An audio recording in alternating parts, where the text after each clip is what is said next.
Ya, selamat sore. Salam kenal. Nama saya Ahmad Rijal Antoni dan saya asli Jakarta. Nama saya Beni dari Jakarta, Pasar Minggu. Nama saya Randy, biasa dipanggil Rin. Hai, nama aku Lanoviani, aku tinggal di Jakarta Timur. Usia aku sekarang 33 tahun.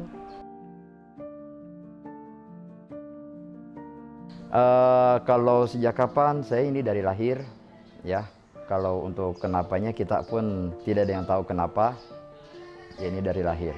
Untuk keterbatasan yang saya alami, ya mungkin dari sisi kesulitan ya. Kalau dari sisi kesulitan itu saya biasanya di tangga. Nah, ketika misalkan saya pergi ke suatu daerah gitu kan, saya biasa naik komuter lain.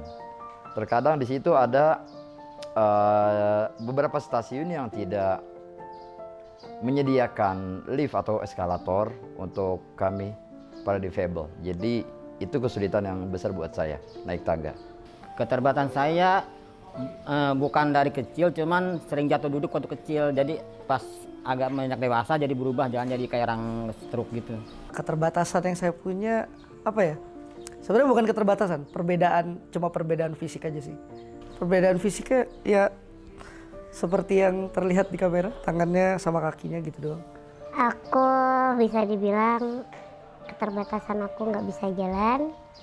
Terus kondisi aku kalau di rumah sehari-hari itu jalannya duduk dari lahir. Ya karena kata dokter itu aku pertama lahir itu memang kondisinya normal, tapi tulang-tulang aku ini kekurangan zat cairan. Jadi membuat tulang aku semuanya pada rapuh, gitu.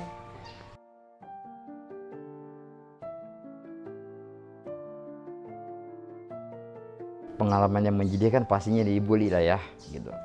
Dari kecil bahkan sampai detik ini pun saya masih suka yang namanya dibully, gitu. Dan itu amat sangat tidak enak buat saya. Yang menyedihkan itu ya waktu ketika teman-teman sekolah, kadang lagi jalan pulang sekolah didorong gitu. Kadang kita jalan mau keluar kan, kadang gangnya kecil, didorong kiri kanan sampai jatuh. Pengalaman yang sangat menyedihkan pasti ada. Secara saya hanyalah sehari-hari, saya hanyalah seorang pengamen jalanan untuk mencari uang dan untuk mencari tambahan, sekaligus memberikan nafkah kepada ibu saya. Itu yang ya buat saya, walaupun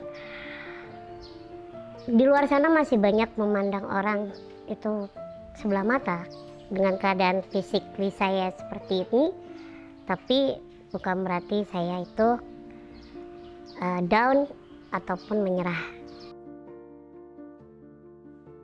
Itu untuk hal yang menyenangkan, saya banyak dikelilingi sama orang-orang baik. Banyak dikelilingi sama orang-orang baik, kawan-kawan yang luar biasa nge-support saya, memberikan semangat saya, dan itu yang membuat saya semangat. Ya, menyenangkan sih diri sendiri aja yang bikinnya senang gitu Bang, jadi ikhlas aja sama diri sendiri. Kalau menyenangkannya ya selama ini tetap bisa berbaur sama teman-teman, tetap bisa berkarya, tetap bisa jadi diri sendiri, tetap bisa bahkan bisa jadi contoh buat orang lain. Itu momen-momen menyenangkan yang ada di hidup saya. Pengalaman yang sangat menyenangkan adalah saya bertemu dengan teman-teman baru, keluarga baru, apalagi setelah saya masuk di disabilitas ini.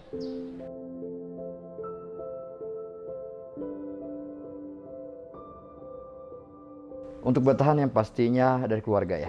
Keluarga yang selalu support saya dan itu membuat saya bertahan sampai sekarang dan tetap semangat. Saya bertahan ya karena udah merasa ya udah gue begini, gue ikhlas aja sama yang gue jalanin gitu. Sebenarnya kreditnya harusnya ada ke orang tua pasti ya. Jadi karena pola asuh yang bagus, pola didik yang bagus, akhirnya membentuk mental yang bagus juga. Mental winner bukan yang loser. Sampai akhirnya jadi kayak sekarang. Saya bisa bertahan, satu karena adanya Allah Subhanahu wa Ta'ala, dan yang kedua karena support keluarga, dan lebih terpenting lagi doa dari seorang ibu.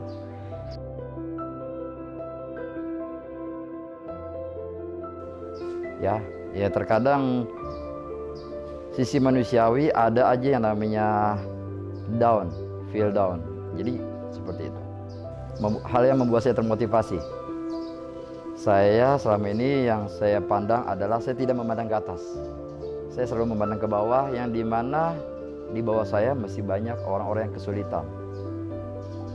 Dan itu membuat saya merasa tambah bersyukur, tambah bangkit lagi menjadi diri sendiri.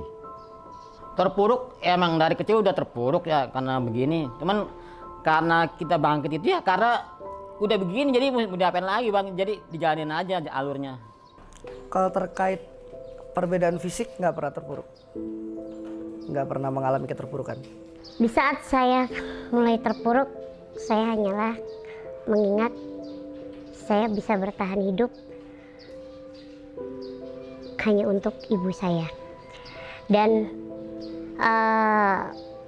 saya juga berterima kasih juga sama Allah karena saya masih bisa, dengan keterbatasan saya seperti ini, saya masih bisa bertahan untuk hidup dan semangat.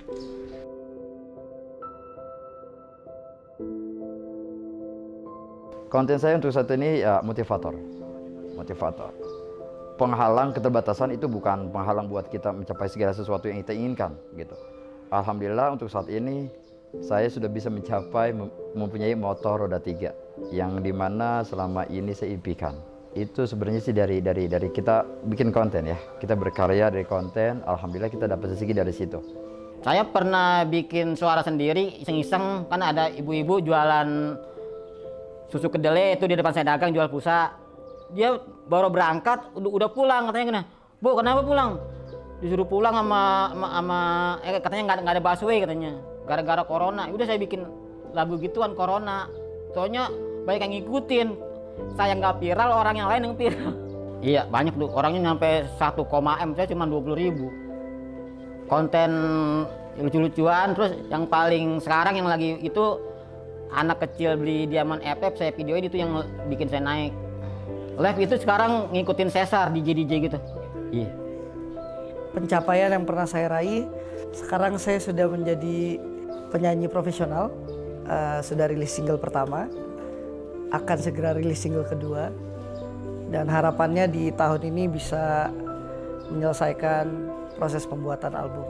Konten saya ada nyanyi dan juga memberikan motivasi dan ngobrol-ngobrol aja, sharing. Karena saya masih baru, jujur karena saya masih baru, jadi view saya juga masih lumayan dikit gitu. Paling ya cuman 90, 100 atau 200-an lah. Pencapaian terbesar adalah saya bisa memberikan, saya bisa beli barang kesukaan saya sendiri, yaitu handphone, dan juga barang-barang yang mungkin bagi kalian itu, bagi orang-orang itu nggak mewah, tapi paling tidak saya masih bisa memberikan sedikit rezeki saya ke orang-orang yang lebih membutuhkan dan keluarga saya. Mereka akan menjadi penopang ya bagi teman-teman disabilitas. Mereka selalu saya sampaikan bahwa tidak dibenarkan anak-anakku membiarkan saudaranya dikecilkan orang lain, diremehkan orang lain. Jadi ayah tidak akan maafkan siapapun saudara kalian yang mendiamkan saudaranya dihina orang lain. Dan itu terbukti, sekarang tidak ada satupun orang yang menghina anak-anakku. Satu hal yang menurut saya luar biasa, mereka tangguh berjuang. Dan sampai akhir baru mereka akan cerita ke saya bahwa mereka punya kekurangan-kekurangannya. Kalau saya ini tahu dari orang lain bahwa sudah seharian nggak ada nasi di rumahnya, live kosong, sepi. Dia nggak mau cerita ke ayah katanya. Dan aku baru tahu dari teman-teman disabilitas yang lain. Dapat cerita dari teman-teman disabilitas yang lain. Saya tanya, kenapa nak kamu nggak ngomong ke ayah? Enggak ya, malu ngomong ke ayah. Aku ayahmu. Dan kejadian ini banyak terjadi dan sering sekali terjadi. Jadi sekali lagi walaupun tidak sedarah, tetapi ikatan hati kita sangat-sangat kuat.